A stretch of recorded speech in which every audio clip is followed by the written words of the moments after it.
और आज हम एक्सरसाइज 5.2 शुरू करने वाले हैं अपनी क्लास के अंदर। देखिए 5.2 के अंदर सिर्फ 2 क्वेश्चंस हैं और फर्स्ट क्वेश्चन आपका उससे भी ज्यादा इजी है।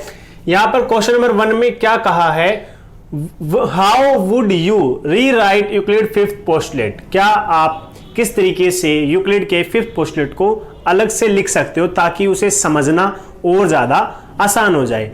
लेकिन उसे दोबारा लिखने के लिए पहले आपको कम से कम पोस्टुलेट तो पता होना चाहिए। तो कम से कम आपको क्या होना चाहिए, यूक्लिड का फिफ्थ पोस्टुलेट याद होना चाहिए। अब अगर मैं बात करूं यूक्लिड के फिफ्थ पोस्टुलेट की तो उसको थोड़ा सा समझा देता हूं। बाकी अगर उसको मीनिंग पढ़ना है या जो भी उसके सेंटेंस पढ़ना है वो आप अपनी बुक से पढ़ सकते हो, लेकिन एक बार मैं समझा देता हूं कि वो यूक्लिड का फिफ्थ पोस्टुलेट क्या कहता है। ठीक है, समझ आ जाएगा तो हम अपनी मर्जी से उसको अपने हिसाब से लिख सकते हैं ताकि वो हमें समझने में और लिखने में इजी हो जाए। तो यूक्लिड का पोस्टुलेट जो फिफ्थ पोस्टुलेट है वो क्या कहता है, अगर आप किसी एक स्ट्रेट लाइन से 2 स्ट्रेट लाइन पास कराओ, if 2 lines intersect the same straight line, if 2 straight lines intersect the same straight line, ठीक है, then they would intersect on producing if the sum of internal angles is less than 180 on the same side. That means अगर आपने एक line पर 2 line draw की है और उन दोनों के एंगल्स जो हमारे सेम साइड पर, इनको क्या बोलते हैं, इंटरनल एंगल बोलते हैं। क्या बोलेंगे, इंटरनल।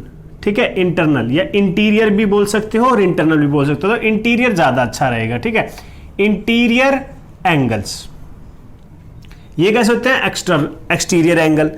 तो इंटीरियर एंगल्स सेम साइड पर अगर सम 180 से छोटा है, लेस देन 180, तो उसी सेम साइड पर अगर आप इनको प्रोड्यूस करोगे तो क्या करेंगी, इंटरसेक्ट। तो ये तो क्या है यूक्लिड का फिफ्थ पोस्टुलेट। अब उसने क्या बताया था क्या नहीं बताया था हम क्यों पढ़े, क्योंकि जब हमें खुद से ही इसे राइट डाउन करना है। अगर आपको समझ आ चुका है तो अब आपको बस क्या करना है, अपने हिसाब से एक डेफिनेशन बनाओ जो आपको समझने में और लिखने में इजी लगे।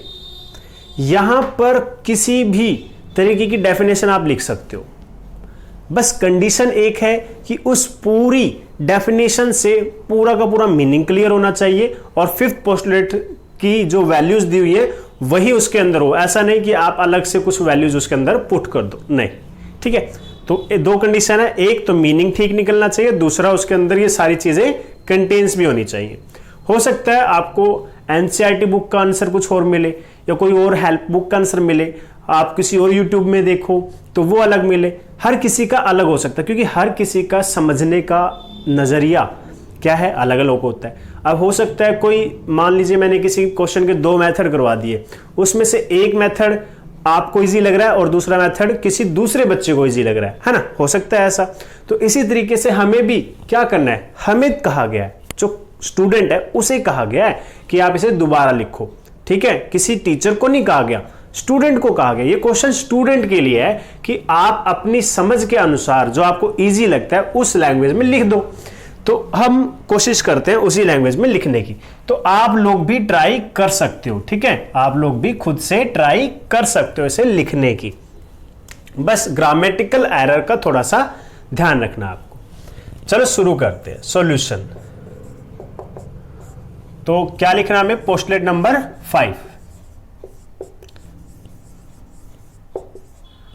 पोस्टुलेट 5। अब देखो जैसे मैंने यहां पर बताया था उसी थोड़े से तरीके से लिखने वाला हूं।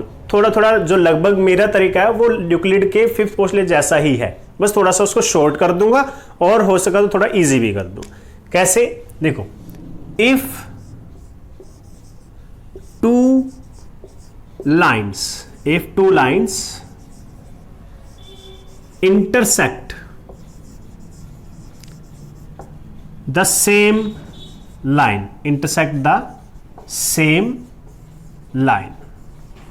पहली लाइन का मीनिंग क्या है, अगर 2 लाइनें एक सेम लाइन को इंटरसेक्ट करती हैं, जो मैंने अभी आपको डायग्राम में बताया था इस तरीके से। ठीक है, इंटरसेक्ट द सेम लाइन ना। उसके बाद सेकंड केस क्या था, एंगल की बारी थी। तो अब क्या करना है, the sum of both interior angle, both interior angles, the sum of both interior angles on the same side, on the same side of the line,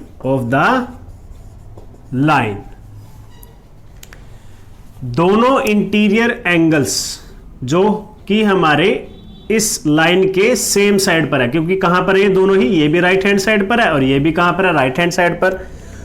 both interior angles on the same side of the line, line कौन सी, ये वाली, ठीक है, of the line, the sum of both interior angles on the same side of the line is less than 180 degree. देखो two right angles को मैंने थोड़ा सा सिंपल क्या कर दिया, 180 डिग्री, ठीक है। Is less than if two lines intersect the same line, the sum of both interior angles on the same side of the line is less than 180 degree, then अगर सम 180 डिग्री से कम है, then the lines, then the two lines intersect on producing, then the two lines intersect on producing, तो दोनों lines एक दूसरे को intersect करेंगी कब, when प्रोड्यूस की जाएंगी, on producing to the side, कहां पर इंटरसेक्ट करेंगी, producing to the side where the sum of interior angle, where the sum of interior angle is less than 180 degree. Okay, क्या कहा मैंने, दो लाइंस अगर सेम लाइन को इंटरसेक्ट करेंगी और उन दोनों का जो इंटीरियर एंगल्स है उनका सम अगर 180 डिग्री से छोटा है तो इंटरसेक्ट करेंगी जब हम उसे प्रोड्यूस करेंगे उसी साइड की तरफ जहां पर एंगल्स क्या है, एंगल्स का सम क्या है, 180 से छोटा। हो सकता है लगभग 90% 80% आपका same to same Euclid 5 postulate के जैसा ही हो, लेकिन मैंने कोशिश की है कि मैं हर एक लाइन को समझूं और थोड़ा इजी करने की कोशिश करूं। तो सबसे जो मैंने पढ़ा था उसको थोड़ा इजियर वे में करने की कोशिश की है।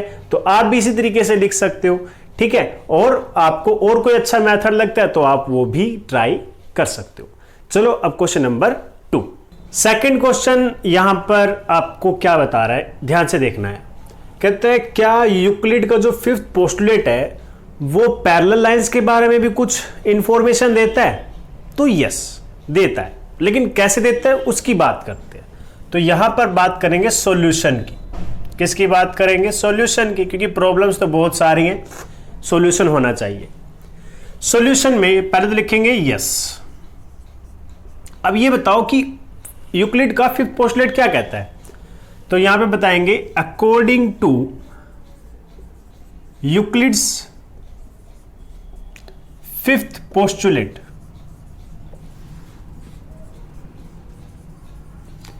If line L is intersect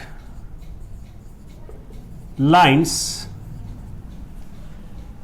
M line M and N, M and N बना के दिखाते हैं। ये लाइन मान लीजिए M है और ये लाइन आपकी N, क्लियर है। और ये कोई लाइन है आपकी L, एल लाइन ने इंटरसेक्ट किया एम और एन को, M and N, then M and N, M and N will intersect on the side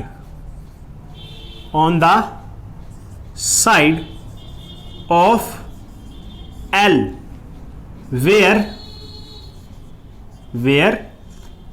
the sum of interior angles is 180 degree. तो M और N दोनों intersect करेंगी कहां पर, उस साइड पर जहां पर इंटीरियर एंगल्स का सम क्या होगा, less than 180 degree, is less than 180 degree, is less than 180 degree on producing, अगर आप उसे प्रोड्यूस करते हो तो, ठीक है। अगर इसके अलावा if the sum of interior angle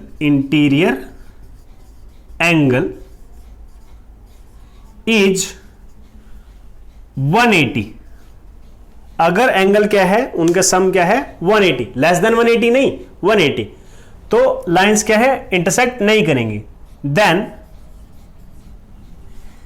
M and N will not intersect on that side, उस साइड पे जहां पर 180 डिग्री का सम है, उस साइड इंटरसेक्ट नहीं कर पाएंगे। Also the sum of interior angles on the other side is 180 degree. Also the sum of interior angles on the other side, देखो अगर इन दोनों एंगल्स का सम, एंगल 1 और एंगल 2 का सम कितना है 180 डिग्री, तो जो उसके दूसरी साइड पर इंटीरियर एंगल है, मान लीजिए एंगल 3 और एंगल 4, तो दोनों का सम भी कितना होगा 180 डिग्री ही होगा, ठीक है। तो दूसरी साइड भी क्या है 180 डिग्री, तो hence so the lines M and N will not intersect on either side of L, तो वो दोनों साइड में से किसी भी तरफ इंटरसेक्ट नहीं करेंगे, नाइदर लेफ्ट नॉर राइट, ठीक है। On will not intersect on either side of L, वो किसी भी साइड पर इंटरसेक्ट नहीं करेंगे। सो M and N will become parallel, so M and N will become parallel, ठीक है।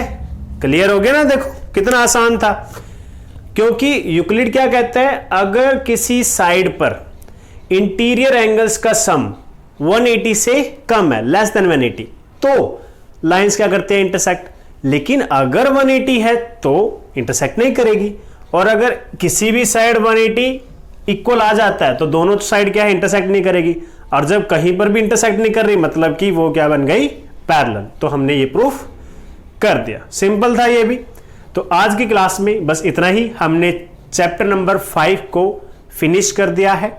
अभी भी जिन बच्चों ने बुक्स परचेज नहीं की है, बिकॉज आपकी मैथ की बुक, ठीक है, एनसीईआरटी की है, तो आप स्कूल से या फिर बाहर बुक शॉप से एनसीईआरटी मैथ परचेज कर सकते हो।